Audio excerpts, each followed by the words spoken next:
Je salue respectueusement l'Église du Seigneur. Aujourd'hui, nous méditons la parole de Dieu à l'occasion de la fête de la résurrection. Ouvrons dans 1 Jean chapitre 3, verset 2.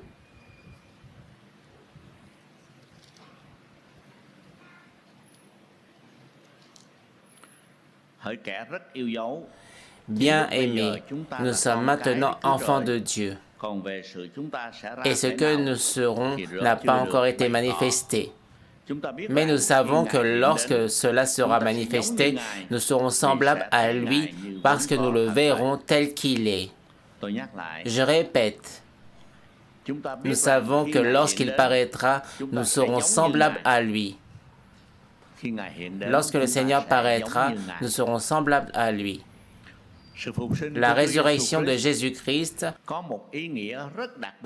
a une signification très particulière pour ceux qui ont confié leur vie au Seigneur. Ce qui est extrêmement précieux, c'est que la résurrection du Seigneur garantit que nous deviendrons semblables à lui au jour de son retour. La résurrection du Seigneur n'est pas seulement une cérémonie pour que nous soyons fiers ou pour que nous nous réjouissons en le disant aux autres. Mais elle a une valeur très concrète dans la vie de chacun de nous. Les fondateurs de religion et les grands hommes de ce monde, aussi talentueux et remarquables soient-ils, finissent tous par s'arrêter à la tombe. Je me souviens de quelques vers. Le monde a tant de héros, mais la mort n'en épargne aucun, si tôt.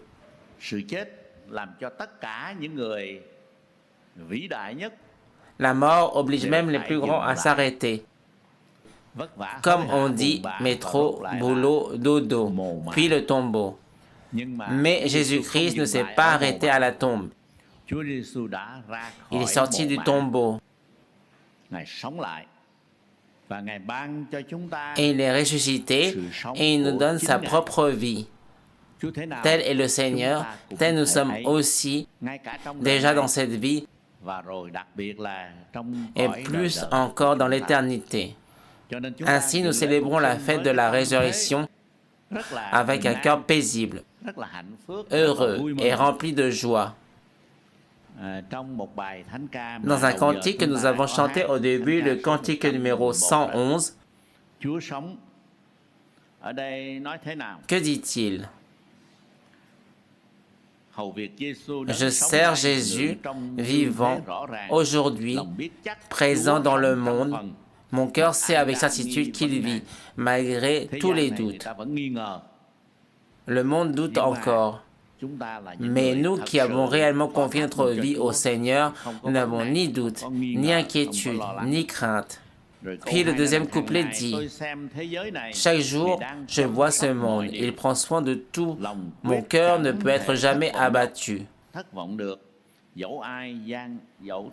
Même s'il y a des difficultés, même si la vie a ses épreuves et ses moments de faiblesse,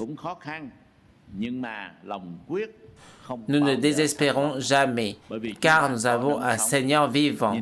Reconnaissant que Jésus me conduit, il me fait traverser les tempêtes, malgré les vagues nombreuses. Nous avons un Seigneur vivant qui guide chacun de nos pas. Puis le troisième couplet dit aussi, « Réjouissez-vous, croyants, unissez vos voix pour chanter le cantique de victoire à Jésus. » Le cantique dit « Alléluia pour toujours. Jésus-Christ, roi glorieux. Source d'espérance pour ceux qui cherchent, refuge pour ceux qui ont trouvé. Nul n'est doux et plein de bonté comme Jésus. » Nous remercions vraiment le Seigneur, car en Jésus, nous disons toujours « Alléluia ». Nous sommes toujours dans la joie parce que nous avons une espérance ferme, une ancre de l'âme solidement attachée au-dedans du lieu très céleste, et il est celui qui garde. qui protège et qui secourt ceux qui l'ont trouvé. Nul n'est doux et plein de bonté comme Jésus. Rendons grâce au Seigneur. Ce cantique est comme un message qui nous édifie. Nous savons qu'il vit. Il est ressuscité. Et si l'on demande où est la preuve qu'il vit, nous répondons qu'il vit dans notre cœur. Nous sommes nous-mêmes des témoins vivants, car la puissance du Seigneur a transformé notre vie. Nous ne vivons plus selon le monde, mais nous vivons des jours célestes sur la terre, comme dans le Deutéronome 11. La résurrection du Seigneur est vraiment une bénédiction précieuse. Si nous croyons réellement et confions notre vie au ressuscité. C'est une signification extrêmement importante pour chacun de nous. La résurrection des morts, comme dans le cas de Lazare, qui était dans le tombeau depuis 4 jours et sentait déjà. Mais le Seigneur a appelé et il est revenu à la vie. Mais Lazare est revenu à la vie pour mourir de nouveau. Il y a aussi des personnes qui sont sorties du tombeau, mais qui y sont retournées ensuite. Mais Jésus vit et éternellement. Sa résurrection est totalement différente de celle de ceux qui ont expérimenté un retour à la vie. Il est monté au ciel et il reviendra. Il nous accueillera et tel il est, tel nous serons aussi semblables à lui. Cela a une signification extrêmement précieuse et importante pour nous. Le Seigneur Jésus-Christ est vainqueur. Si nous regardons à l'Église du Seigneur, nous voyons qu'il est celui qui la dirige et qui l'achèvera. Il est le fondateur, le conducteur et celui qui parfait l'Église.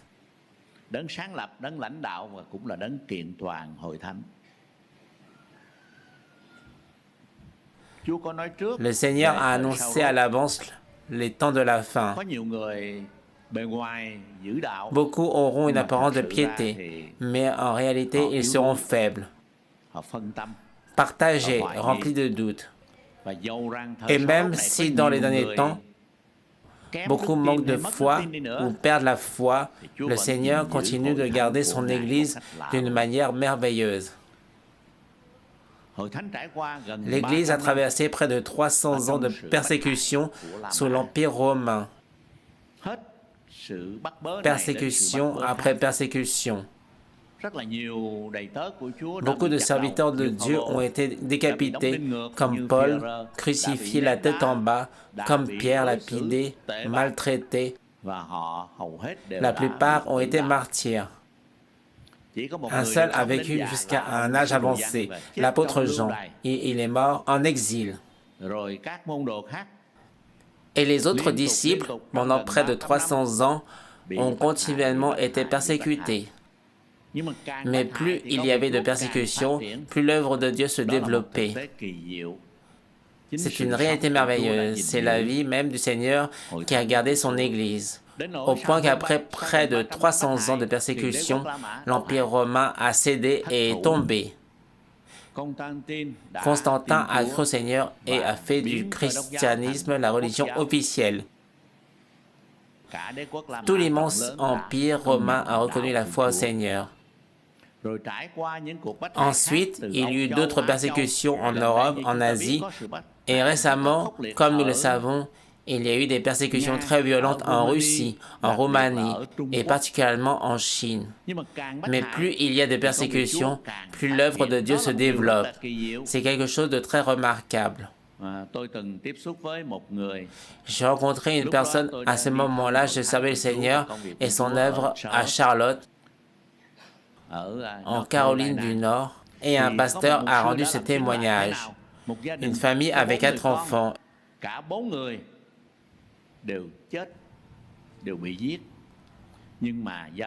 Mais cette famille est restée un exemple pour les croyants en Chine. Ils sont demeurés extrêmement fermes. Et comme nous le savons, lorsque les pays occidentaux, les États-Unis, le Canada, l'Angleterre, ont envoyé des missionnaires, le nombre de croyants était d'environ 2 millions. Mais après 1949, l'Église a été violemment persécutée et les enfants de Dieu ont dû se retirer et entrer dans une église clandestine. Et plus tard, lorsqu'on a fait des statistiques, on a constaté que malgré les persécutions et la clandestinité, l'Église a grandi. Certains disent 60 millions, d'autres disent 80 millions. De 2 millions, elle est passée à 60 puis à 80 millions. Nous savons que cela n'est pas simple, surtout dans un contexte où la Bible était brûlée, où ceux qui prêchaient la parole étaient sévèrement punis, même tués. Et pourtant l'œuvre de Dieu s'est développée de manière explosive. Et même au Vietnam, nous nous souvenons de la période du 71 puis les Vong, une époque très difficile, très restreinte. Tous les programmes étaient limités.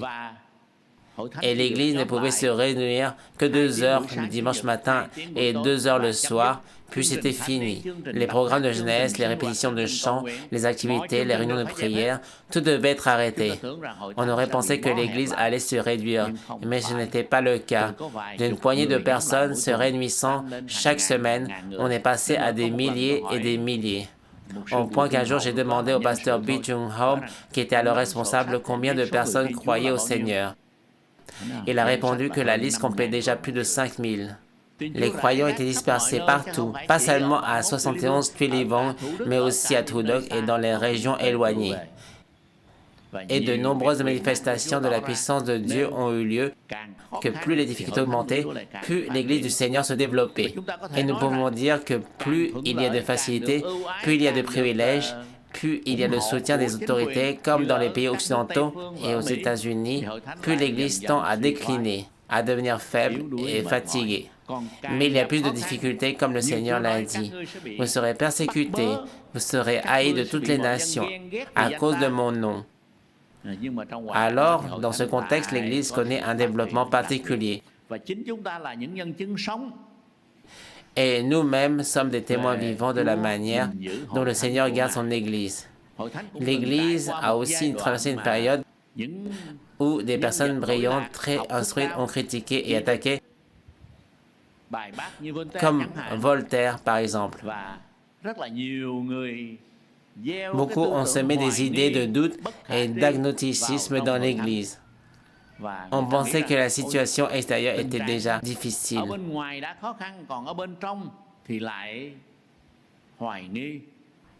Et qu'à l'intérieur, il y avait le doute et la perte de foi, et que l'Église ne pourrait pas subsister. Mais nous nous souvenons d'une parole d'un penseur, d'un érudit, disant que la foi du Seigneur a une particularité unique.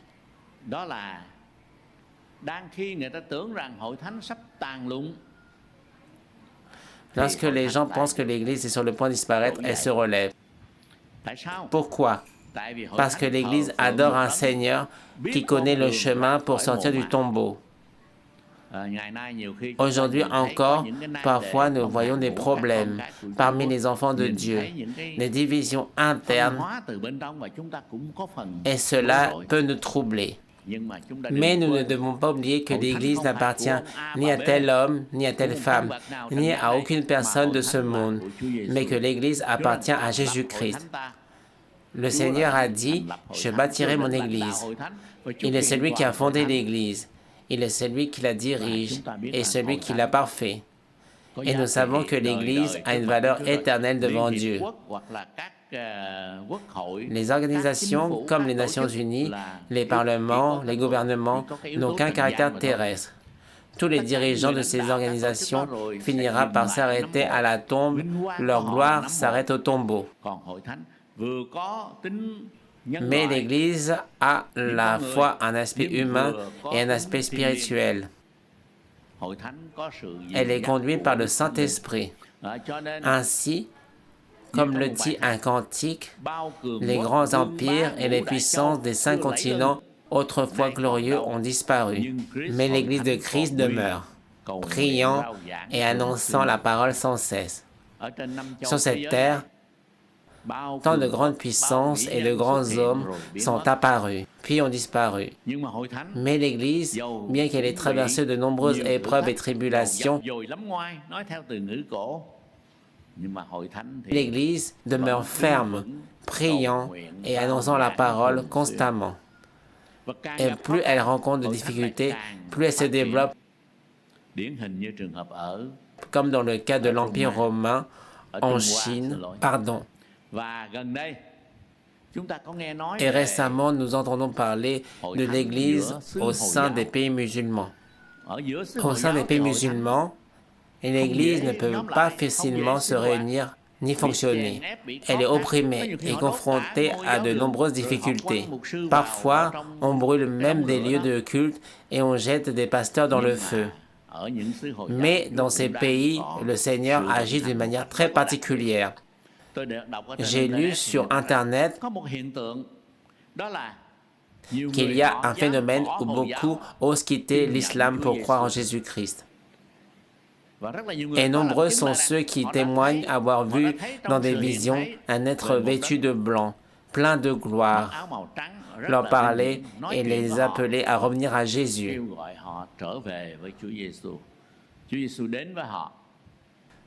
Jésus vient à eux de multiples manières. J'ai entendu un serviteur de Dieu, lors d'un voyage d'un couple nommé Louis Palo au Vietnam,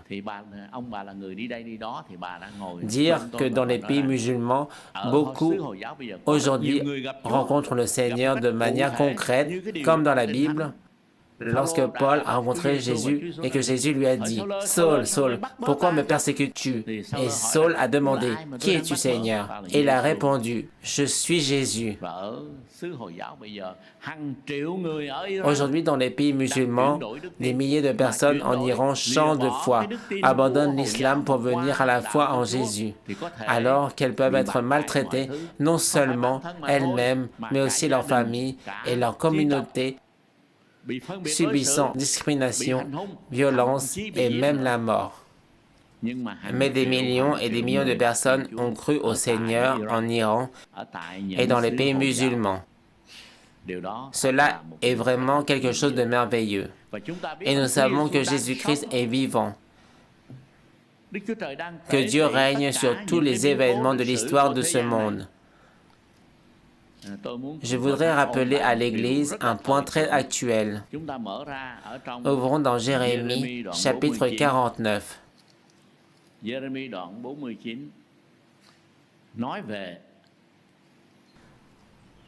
Ce passage parle d'Élam, c'est-à-dire de l'Iran, l'ancien nom d'une région de ce pays, la Perse. Jérémie 49 mentionne un événement que nous voyons aujourd'hui s'accomplir. Je lis les versets 38 et 39. Je placerai mon trône dans Élam, et j'en détruirai le roi et les chefs, dit l'Éternel. Mais dans la suite des temps, je ramènerai les captifs d'Élam, dit l'Éternel. Dans ce passage du verset 34 jusqu'à la fin, il est prophétisé qu'un grand événement surviendra. Le roi et les chefs seront détruits. Nous avons déjà vu cela encore et encore. Les dirigeants de la Perse, c'est-à-dire de l'Iran, ont été renversés.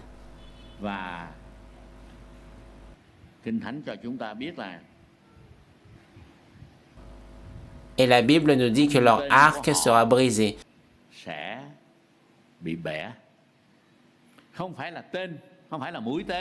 Non pas les flèches, mais l'arc lui-même sera brisé. Nous savons que l'arc, que nous comprenons maintenant comme l'instrument pour tirer les flèches, sera souvent dans une situation où il y a beaucoup de flèches, mais ne peut pas se les lancer.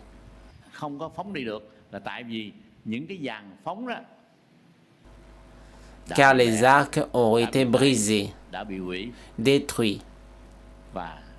Et ce que nous savons concernant l'Iran, selon ce que le Seigneur a dit, c'est qu'ils vont traverser une grande douleur. Leurs dirigeants seront détruits. Puis la Bible dit qu'ils seront dispersés, mais que le Seigneur les ramènera comme Israël qui a été dispersé puis restauré. Aujourd'hui, en Perse, des milliers de personnes traversant la frontière pour fuir et sont dans la dispersion.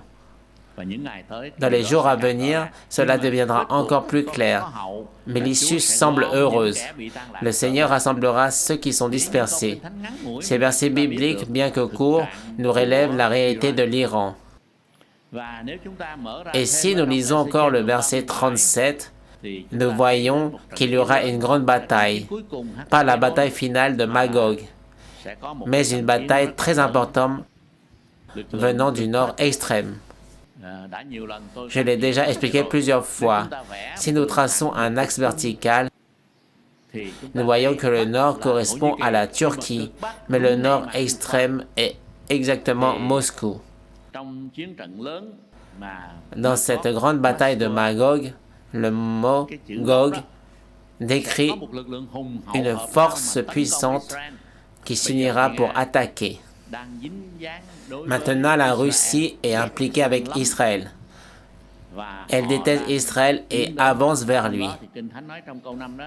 Et la Bible dit au verset 5 que les guerriers de Perse seront avec eux. Perse correspond au verset 34. C'est très clair car c'est une translittération. L'Iran s'alliera avec la Russie pour attaquer Israël. C'est une grande bataille dont le résultat sera énorme. Dans Ézéchiel au chapitre 37, dans Ézéchiel au verset 37, nous le savons déjà, et au verset 38, la prophétie parle de cette alliance. Après que tous les restes et armes aient été rassemblés,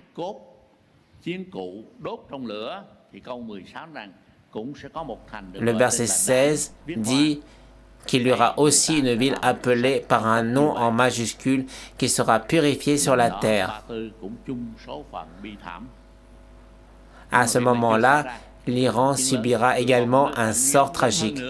Mais cela ne s'est pas encore produit. La grande bataille viendra. Et il y aura encore une bataille plus grande. Mais bientôt, nous saurons que l'avenir du monde est dans le plan de Dieu. Dieu précise que ses dirigeants seront détruits. Maintenant, nous ne voyons que successivement le grand chef religieux, puis le deuxième grand chef, et ainsi de suite. Ainsi que les généraux, les scientifiques et les dirigeants sont détruits un à un. La Bible l'annonce clairement à l'avance et les moyens pour lancer des fusées ou des projectiles seront également brisés. Leurs arcs seront brisés comme nous l'avons médité dans Jérémie chapitre 49. Et donc, faites attention aux fourneaux, c'est-à-dire Israël. Je me souviens qu'une fois, quelqu'un à l'époque où je l'ai rencontré, c'était un lieutenant. Enfin, maintenant, il paraît qu'il est lieutenant-colonel. Cette personne est venue chez moi avec une question sur la Bible. Pourquoi tant de chefs d'État soutiennent Israël? Il ne comprenait pas. Qu'en pensez-vous, pasteur? J'ai partagé honnêtement que Israël ne reconnaît pas Jésus et qu'ils sont dans l'incrédulité. Mais que dit la Bible? Dans Psaume 122, verset 6, « Demandez la paix de Jérusalem, que ceux qui t'aiment jouissent du repos. » Les enfants de Dieu sont enseignés à prier pour la paix de Jérusalem. Et ceux qui l'aiment seront prospères. Même s'ils s'opposent à Jésus-Christ, abandonnent les idoles et tombent dans l'incrédulité, c'est-à-dire qu'ils ne croient pas en Jésus et veulent le crucifier. Dieu dit qu'Israël est la lignée d'Abraham, notre ami. Dieu, à cause de leurs ancêtres, leur accorde sa faveur. Après 1878 ans de dispersion à travers le monde, ils sont revenus en 1948. C'est un miracle de l'histoire. Un peuple dispersé pendant tant de générations a réussi à revenir. Mais quand ils sont revenus, comment pouvaient-ils encore se parler entre eux? En Suède, il fallait parler suédois. En Angleterre, il fallait parler anglais. En France, il fallait parler français. Maintenant, ils sont revenus et sont devenus une petite nation, alors qu'ils ont des ennemis des dizaines de fois plus nombreux. Ils sont attaqués sans cesse, les guerres de 1967 et jusqu'à aujourd'hui. Et surtout l'Iran qui déclare « Nous devons effacer Israël de la carte du monde ». Pourtant, la parole de Dieu dit que ceux qui prient pour sa paix seront dans la prospérité. L'Iran est à la tête de certains pays musulmans qui veulent effacer Israël de la carte du monde. Et ceux qui proclament cela ne prospéreront pas. Nous voyons que tout cela s'écroule parce que cela va à l'encontre de ce que la Bible enseigne. Et nous remercions Dieu, car nous savons que Dieu tient entre ses mains le destin de l'histoire du monde. Il dirige tout selon son plan. Il annonce les choses à l'avance et progressivement. Et ce qui doit encore arriver est que Jérusalem reconstruira le temple et qu'une figure appelée l'Antichrist paraîtra dans le temple en se proclamant Dieu. Lorsque je suis allé en Corée, un pasteur coréen marchant à côté de moi m'a dit que c'était la tombe de Dieu, celle d'un groupe sectaire qui prétend être Dieu. Car il y a en Corée des dizaines de personnes qui se déclarent être Dieu dans des sectes. Et c'est un milieu de fausses doctrines. Et il y aura ensuite quelqu'un qui se proclamera Dieu dans le temple de Jérusalem. Cela n'est pas encore arrivé. Le temple est déjà en préparation pour être reconstruit. Ils ont déjà préparé tous les matériaux et les ont entreposés dans des cavernes de pierre, mais le montage n'a pas encore été fait. Regardez Israël pour voir l'horloge du monde. Le monde est mis en alerte. Et aujourd'hui, ce ne sont pas New York, Washington, Pékin, Moscou ou Londres, ni ces grandes villes célèbres qui sont centres, mais Jérusalem. C'est là que nous devions faire attention. Dieu considère Jérusalem comme une horloge et il manifestera son plan. Et le Christ, comme les anges l'ont dit aux disciples, « Pourquoi restez-vous à regarder le ciel? Jésus, tel qu'il est monté, reviendra de la même manière et se tiendra sur le mont des Oliviers. Une faille se formera et au temps de la grande détresse, ils seront protégés par cette vallée. » Aujourd'hui, il y a déjà une faille d'eau d'est en ouest. Et nous voyons que chaque détail, même petit, que Dieu a annoncé se réalise progressivement.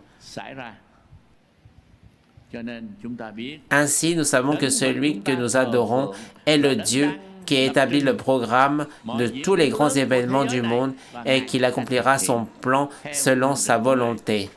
Dieu dit, « Je ne vous appelle plus serviteur, car le serviteur ne sait pas ce que fait son maître, mais je vous ai appelé ami, parce que je vous ai fait connaître tout ce que j'ai appris de mon Père. » Et lorsque le Seigneur annonce les prophéties à l'avance, nous voyons, lorsque nous enseignons sur les prophéties, que c'est une arme invincible pour briser tous les raisonnements qui s'opposent à la foi en Dieu. Une arme invincible, car tous les hommes sont dans l'ignorance et avancent dans les ténèbres, ne sachant pas où va le monde. Mais ceux qui ont la Bible savent. Ceux qui croient en la parole de Dieu et l'étudient savent. Et nous marchons dans la lumière, avec une lampe qui éclaire dans les lieux sombres, jusqu'à ce que l'aurore se lève dans nos cœurs, comme Paul l'a dit. Nous remercions Dieu, parce que celui que nous adorons est le Dieu vivant, celui qui vit et qui gouverne la vie de chacun et les événements de l'humanité. Ainsi, nous ne devons ni nous troubler, ni être dans la confusion. Il y a une prophétie merveilleuse dans l'évangile de Luc, au chapitre 21. l'évangile de Luc au chapitre 21. Les nations seront dans l'angoisse et la détresse. La mer et les vagues feront un grand bruit. Les hommes seront terrifiés en attendant ce qui va arriver au monde. Mais dans cette situation, que dit le Seigneur? Dans Luc chapitre 21, verset 28, il est dit: quand ces choses commenceront à arriver, redressez-vous et levez vos têtes, parce que votre délivrance approche. Les nations seront dans l'angoisse et le trouble à cause du bruit de la mer et des flots, mais pour les enfants de Dieu, ils se redressent et lèvent la tête, car leur délivrance approche. Nous attendons que cela se réalise et nous attendons de voir Jésus-Christ, celui qui est mort, qui est ressuscité, qui est monté au ciel et qui reviendra pour son retour glorieux. Et nous nous réjouissons de rencontrer notre Seigneur. À cause de la guerre en Iran, je voudrais aussi lire un autre passage. Zacharie chapitre 14, verset 12. Leurs yeux tomberont en pourriture dans leurs orbites, et leur langue tombera en pourriture dans leur bouche. Dans les derniers jours, il y aura des phénomènes très étranges. Des personnes encore debout, donc en pleine force, dans une guerre. Ici, on parle d'une grande guerre. Mais leurs yeux et leurs langues se décomposeront. Récemment, une lumière a éclairé notre compréhension concernant une arme spéciale, une capacité de ciblage.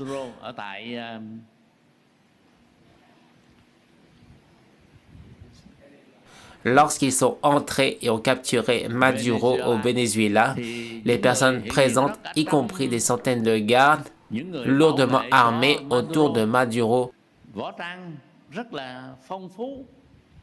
ont déclaré qu'il existe une arme étrange qu'ils appellent une arme à énergie dirigée qui fait que chaque personne est comme frappée soudainement, prise de nausée,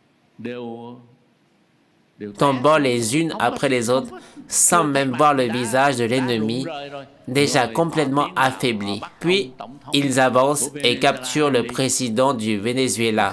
C'est une arme très particulière. Ils disent que dans 10 ans, les États-Unis pourraient en parler davantage. Mais pour l'instant, elle n'est pas encore pleinement utilisée. Elle pourrait être employée pour assurer la sécurité des forces américaines, sinon les troupes déployées pourraient être écrasées par les bombardements. Ainsi, nous voyons apparaître des armes très étranges, des armes à énergie dirigée qui n'utilisent ni balles, ni arcs, ni missiles, mais qui produisent des effets rendant les gens étourdis, incapables d'agir. Ce n'est pas encore exactement ce que décrit la Bible, mais un jour viendra où des hommes debout et en pleine force comme les soldats verront leurs yeux se consumer dans leur orbite et leur langue se consumer dans leur bouche. Nous devons attendre ce moment. Nous ne l'avons pas encore vu, mais nous observons déjà certains phénomènes étranges qui pourraient y conduire. C'est pourquoi, en tant qu'enfants de Dieu, nous restons fermes face aux adversités et aux difficultés. Je rappelle encore ce que nous avons chanté au début. Le Seigneur est vivant et nous sommes pleinement dans la paix. Dans le Cantique 111, il est dit ainsi: « Regardez Jésus, celui qui me conduit à travers de nombreuses tempêtes. Il est la source d'espérance pour ceux qui cherchent et trouvent aujourd'hui le chemin pour ceux qui l'ont rencontré. » Nous avons un Dieu vivant qui dit notre vie. Jésus a dit: « Je ne vous laisserai pas orphelins. Je serai toujours avec vous jusqu'à la fin du monde. » Que le Seigneur nous donne la foi et que nous puissions dire Amen à ce qu'il a déclaré et promis pour nous. Nous remercions Dieu parce que nous savons qu'il est le Dieu vivant. En réalité, les documents sur la résurrection de Jésus-Christ sont très nombreux, mais je n'en mentionne que quelques aspects pour nous rappeler que Christ est vivant et qu'il gouverne l'histoire du monde, qui règne sur chaque événement de nos vies. Que le Seigneur nous garde de jamais vaciller, de jamais désespérer, mais de rester toujours ferme. J'espère que vous pourrez réécouter attentivement le cantique numéro 111. Nous décidons de ne pas être dans le découragement, de ne pas être dans le pessimisme. Beaucoup de gens sont dans l'angoisse et le trouble, mais les enfants de Dieu se redressent et lèvent la tête, car leur délivrance approche. Et le verset que j'ai lu au début dit aussi, « Quand il apparaîtra, nous serons semblables à lui. » La résurrection de Christ nous permet même de l'approcher, comme lorsqu'ils ont apporté du poisson à Jésus et qu'il a mangé. Le Seigneur pouvait encore leur tendre la main pour qu'ils puissent toucher les marques de ses clous. Mais ce n'était pas une réalité purement matérielle, c'était une réalité spirituelle merveilleuse. Comme nous le savons, Dieu est un Dieu vivant. Au point que Thomas disait en secret, « Tant que je n'aurai pas touché, je ne croirai pas. » Et le jour où cela s'est produit, les portes étaient fermées et Jésus est apparu. « Thomas, viens ici. » Thomas a dû trembler à ce moment-là, son visage bouleversé. « Mets ta main ici. » Puis Jésus dit, « Parce que tu m'as vu, tu as cru. Heureux ceux qui n'ont pas vu et qui ont cru. » Il était toujours avec eux. Même leurs paroles secrètes, leurs pensées intimes ne pouvaient lui échapper. Et un jour, nous aurons un corps semblable au sien. Dans mon message, la gloire suprême, j'ai mentionné Matthieu chapitre 13. Ils resplendiront comme le soleil dans le royaume de leur Père.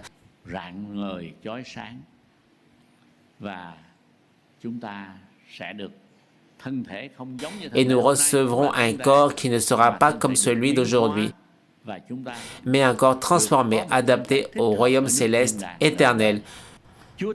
Comme le Seigneur, nous lui serons semblables. Je me souviens que la semaine dernière, plus précisément vendredi, une enfant de Dieu est venue me voir pour partager son cœur. Elle disait que sa mère est malade depuis longtemps et qu'elle espère qu'elle puisse partir tout en conservant encore sa beauté. Car lorsqu'une personne très âgée de plus de 80 ans s'éteint, elle craint qu'elle ne soit plus aussi belle, qu'elle se flétrisse. Mais les enfants de Dieu ont le cœur brisé en pensant que leur mère, lorsqu'elle quittera ce monde, puisse garder un visage paisible et beau afin qu'ils puissent la reconnaître et se retrouver dans le royaume de Dieu. Ils espèrent pouvoir dire « Oui, c'est bien ma mère » et qu'elle soit encore belle dans la présence du Seigneur. Sans doute, les femmes accordent plus d'importance à la beauté. Mais en réalité, hommes et femmes souhaitent tous avoir une apparence relativement digne, surtout au moment de la mort. J'ai moi-même perdu du poids. J'ai décidé de maigrir et j'ai perdu presque 10 kilos. Mais mes enfants m'ont réprimandé en disant que cela donnait une mauvaise image du prédicateur, que cela paraissait étrange. Alors, je n'ai plus continué à maigrir. J'ai repris du poids et maintenant j'ai repris environ 5 kilos. Mais lorsque j'ai consulté le médecin, il m'a dit que je devrais encore perdre du poids. Perdre ou reprendre du poids est facile pour moi, donc cela ne me préoccupe pas trop. Mais la Bible dit déjà que l'homme extérieur se détruit, tandis que l'homme intérieur se renouvelle de plus en plus. 2 Corinthiens chapitre 4. Même si notre corps se dégrade, le jour où nous rencontrerons le Seigneur et serons transformés, il n'y aura plus de laideur, plus de faiblesse, plus de vieillissement, plus de rides. Nous deviendrons semblables à Christ, car comme il est, nous serons aussi ainsi. Nous serons glorifiés. Ceux qui sont sages et intelligents brilleront comme des lumières dans l'univers, et ceux qui auront conduit plusieurs à la justice resplendiront comme les étoiles pour toujours et à jamais. Nous savons que le Seigneur est vivant, et comme il est, nous aussi nous lui serons semblables. Cela suffit. Il n'y a pas de raison de s'inquiéter. En réalité, j'ai vu un vieil homme de 90 ans, la bouche ouverte, la salive coulant, une scène très pénible. Je n'aime pas l'âge de 90 ans, et moi-même, il ne me reste plus beaucoup de temps avant d'atteindre cet âge. Mais si j'y arrive, qu'importe. Le fait de ne plus être lucide, de ne plus avoir de clarté d'esprit, de perdre la beauté, qu'importe. car nous serons transformés et nous entrerons dans le royaume de Dieu. Que le Seigneur nous donne la paix concernant le jour où nous entrerons dans son royaume. Nous décidons de fixer nos regards sur les choses invisibles, sur la réalité céleste, comme il est écrit dans Colossiens chapitre 3, et de regarder à Jésus, l'auteur de notre foi. Et finalement, notre foi ne sera pas ébranlée. Nous ne serons ni découragés, ni troublés, ni inquiets, comme dans le Cantique 110 ou dans le chant de l'Église de Salem, mentionné tout à l'heure sur le Christ vivant. Que le Seigneur nous remplisse de joie d'être ses serviteurs et qu'il fasse de nous des serviteurs fidèles et bons devant lui. Dites-vous Amen. Amen.